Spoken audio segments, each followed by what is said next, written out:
6월 2일 화요일 매일 기도에 오신 모든 성도님들을 환영합니다. 나의 만족과 유익을 위해 가지려 했던 세상 일들 이제 모두 다 해로 여기고 주님을 위해 다 버리네. 내 안에 가장 귀한 것 주님을 알리라. 모든 것 되시며 의와 기쁨 되신 주 사랑합니다. 부활의 능력 체험하면서 부활의 능력 체험하면서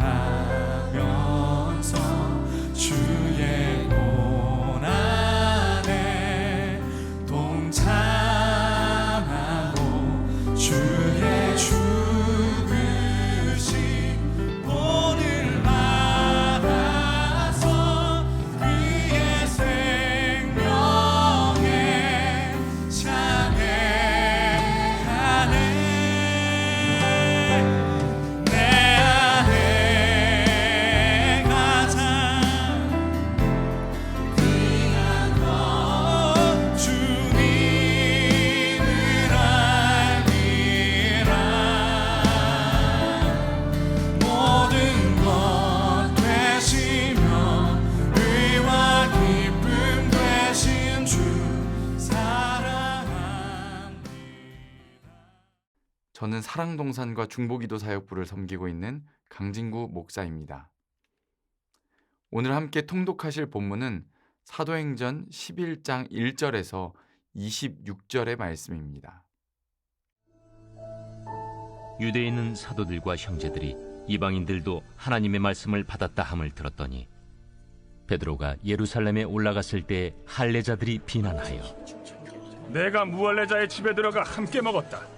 베드로가 그들에게 이 일을 차례로 설명하여 내가 욥바시에서 기도할 때에 황홀한 중에 환상을 보니 큰 보자기 같은 그릇이 내 귀에 메어 하늘로부터 내려 내 앞에까지 드리워지거늘 이것을 주목하여 보니 땅에 네 발 가진 것과 들짐승과 기는 것과 공중에 나는 것들이 보이더라.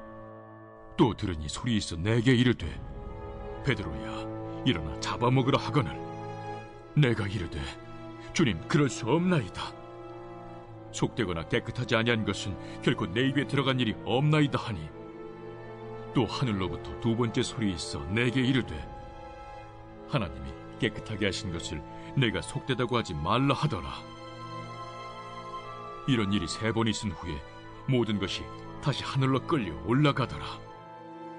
마침 세 사람이 내가 유숙한 집 앞에 서 있으니 가이사랴에서 내게로 보낸 사람이라. 성령이 내게 명하사 아무 의심 말고 함께 가라 하시매 이 여섯 형제도 나와 함께 가서 그 사람의 집에 들어가니 그가 우리에게 말하기를 천사가 내 집에 서서 말하되 내가 사람을 요바에 보내어 베드로라 하는 시몬을 청하라. 그가 너와 내 온 집이 구원받을 말씀을 내게 이르리라 함을 보았다 하거늘 내가 말을 시작할 때에 성령이 그들에게 임하시기를 처음 우리에게 하신 것과 같이 하는지라. 내가 주의 말씀에 요한은 물로 세례를 베풀었으나 너희는 성령으로 세례를 받으리라 하신 것이 생각났노라. 그런즉 하나님이 우리가 주 예수 그리스도를 믿을 때에 주신 것과 같은 선물을 그들에게도 주셨으니 내가 누구이기에 하나님을 명히 맡겠느냐. 그들이 이 말을 듣고 잠잠하여 하나님께 영광을 돌려 그러면 하나님께서 이방인에게도 생명 얻는 회개를 주셨도다. 그때 스데반의 일로 일어난 환난으로 말미암아 흩어진 자들이 베니게와 구브로와 안디옥까지 이르러 유대인에게만 말씀을 전하는데 그 중에 구브로와 구레네 몇 사람이 안디옥에 이르러 헬라인에게도 말하여 주 예수를 전파하니 주의 손이 그들과 함께 하심에 수많은 사람들이 믿고 주께 돌아오더라. 예루살렘 교회가 이 사람들의 소문을 듣고 바나바를 안디옥까지 보내니 그가 이르러 하나님의 은혜를 보고 기뻐하여 모든 사람에게 굳건한 마음으로 주와 함께 머물러 있으라 권하니 바나바는 착한 사람이요 성령과 믿음이 충만한 사람이라. 이에 큰 무리가 주께 더하여지더라. 바나바가 사울을 찾으러 다소에 가서 만나매 안디옥에 데리고 와서 둘이 교회에 1년간 모여있어 큰 무리를 가르쳤고 제자들이 안디옥에서 비로소 그리스도인이라 일컬음을 받게 되었더라. 오늘 우리에게 주신 하나님의 말씀을 통해 오늘 하루 나의 의의를 내려놓고 하나님의 은혜를 바라볼 수 있는 저와 여러분들 되시길 간절히 소망합니다.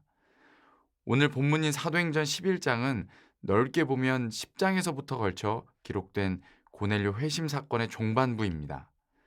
사도행전 11장은 이방인 고넬료가의 개종 사건에 대한 유대인 출신 신자들의 문제 제기, 그리고 이에 대한 베드로의 변론과 그 결과로 인해서 예루살렘 교회가 이방인 선교를 인정하게 된 여러 가지 과정들을 기록하고 있습니다.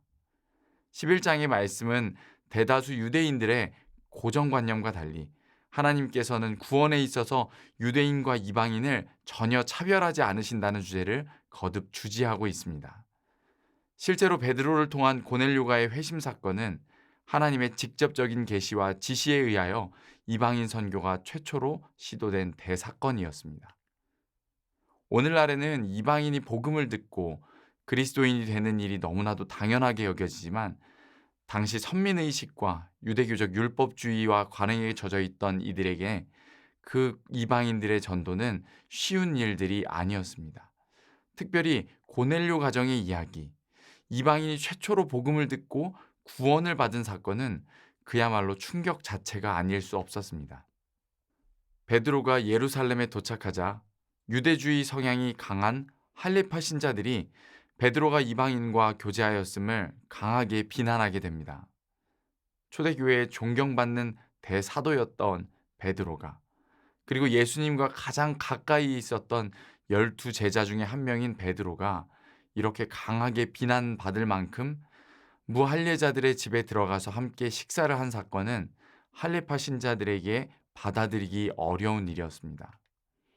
베드로는 욥바에서 기도하던 중에 본 자신의 환상을 설명함으로써 인종적인 편견을 버리고 이방인을 개종시킨 일이 자신이 원하여 이루어진 것이 아니라 하나님께서 원하여 이루어진 일임을 강력하게 설득하기 시작했습니다. 특별히 환상을 보는 중에 자신이 부정한 짐승을 먹는 것을 거부했다는 사실을 언급함으로써 자신도 과거에는 그들과 마찬가지로 할레파 신자들과 같은 유대교적 율법주의에 사로잡혀 있었음을 밝히고 있습니다. 그러나 이어서 하나님이 깨끗하게 하신 것을 너희가 속되다 하지 말라라는 말씀을 통해 하나님의 직접적인 지시를 소개함으로써 이제는 의식법을 극복할 수 있다는 것, 그리고 이방인들에게 하나님의 복음을 전할 수 있는 것이 바로 하나님의 뜻임을 명확히 이야기하고 있던 것을 우리는 발견할 수 있습니다. 베드로가 고넬료의 집에 들어가서 설교를 시작하자 전날 예수 승천 후에 자신들에게 임하였던 동일한 성령이 그들에게도 임하였음을 회상하며 이방인의 구원이 인간이 막을 수 없는 하나님의 주권임을 결정적으로 못 박기 시작했습니다. 베드로는 자신이 이방인의 집에 들어가서 교제를 나누었다는 비난에 대해서 이방인 구원은 하나님이 친히 행하시는 주권임을 다시 한번 강조했던 것입니다. 그리고 그 문제에 대해서 더 이상 논쟁의 여지가 없음을 완벽하게 변론하기 시작하였습니다. 피상적으로 보면 고넬료가의 회심 사건은 베드로의 전도 과정에 있었던 많은 성공 사례 가운데 하나로만 보여질 수도 있습니다. 그러나 저자 누가는 10장 1절에서 11장 18절에 걸쳐 무려 66절의 많은 분량을 할애하며 이를 자세히 다루어 이 사건이 지니는 의미가 결코 단순하지 않음을 이야기합니다. 실제로 이 사건은 예수께서 승천하시며 땅끝까지 이르러 내 증인이 되리라 말씀하신 예수님의 지상 명령이 이 땅의 역사 안에서 실현되는 중요한 기점이 되었으며, 이 고넬료 사건을 통해서 이제 이방인에게 복음을 전하며 구원을 얻게 하는 것이 하나님의 분명한 뜻이자 진리 자체라는 것을 선포하게 되었습니다. 유대 중심에서 벗어나 이방으로 복음이 확산되는 과정의 초석이 되었던 고넬료 가정의 회심 사건, 예루살렘 공의회의 결의를 이끌어내는데 적잖은 영향을 끼친 이 사건은 이제 매우 중요한 복음의 전환점이 되었습니다. 고넬료 가정 사건 이전까지 유대인에게 있어서 자신들과 이방인을 구분하는 전통은 너무나도 확고부동하였으며 무너지지 않는 큰 장벽이었습니다. 심지어 그리스도를 믿는 유대인들조차도 구약의 율법과 그들의 조상의 많은 전통에 여전히 집착하고 있었으며, 하나님께서 그들의 전통 안에서만 일하고 계신다는 생각에 전혀 의심을 갖지 않았습니다. 이러한 유대인 고유의 전통은 하나님이 결코 이방인을 구원하실 의도가 없다는 고정관념을 형성하게 만들었던 것입니다. 하지만 하나님의 계획 안에서 유대인들이 임의를 세운 이 장벽은 완전히 부수어지게 되었습니다. 베드로는 이 하나님의 계획에 초청되었던 자로서 이방인 고넬료 가정에 성령의 임하심을 직접적으로 체험케 되는 은혜를 맛보았던 것입니다. 이로 인해 그는 예수 그리스도에 대한 믿음만 있다면 유대인이든지 이방인이든지 하나님은 전혀 제한을 두지 않고 성령을 통하여 구속하신다는 것을 깨닫게 하였습니다. 바로 이것이 오늘 말씀을 통해서 베드로가 말하고자 하는 것의 핵심이며, 그는 이 사실을 고정관념과 자기 의에 뭉쳐 있었던 이스라엘 지도자들, 할례자들에게 말하고 싶었던 것입니다. 우리는 때로 신앙과 삶에 있어서 닫혀있는 고정관념에 사로잡혀 지낼 때가 많이 있음을 인정해야 합니다. 무엇이 진짜 하나님의 뜻인지, 무엇이 하나님이 기뻐하시는 일인지 잊어버리고 나의 기쁨과 나의 의를 만족시키기 위해서 하나님의 주도권을 희석시켜 버리는 경우가 종종 있다는 것을 인정해야 합니다. 오늘 하루 나의 의와 고정관념을 내려놓고 나의 모든 것 되신 하나님을 인정하며 하나님의 진실하신 뜻이 무엇인지 발견하며 하루를 살아가는 저와 여러분들이 되시기를 주님의 이름으로 간절히 소망합니다. 함께 기도하겠습니다. 사랑과 은혜가 많으신 하나님, 말씀을 묵상하며 오늘 나의 모습 가운데 유대인의 모습이 있진 않은지, 할례자의 모습이 있진 않은지 돌아보게 하여 주심을 감사드립니다. 나의 의와 고정관념에 갇혀서 복음에 대한 길을 가로막는 것이 아니라 베드로와 같이 하나님의 뜻을 온전히 분별할 수 있는 믿음과 지혜를 허락하여 주시고, 나로 인하여서 그 복음이 만방에 선포될 수 있도록 주님의 뜻을 발견하는 오늘 하루가 되게 하여 주시옵소서. 오늘도 주님 함께 동행하여 주시고 주님의 사자로서 붙들림 되게 하여 주실 줄 믿사오며 살아계신 예수 그리스도의 이름으로 간절히 기도했습니다.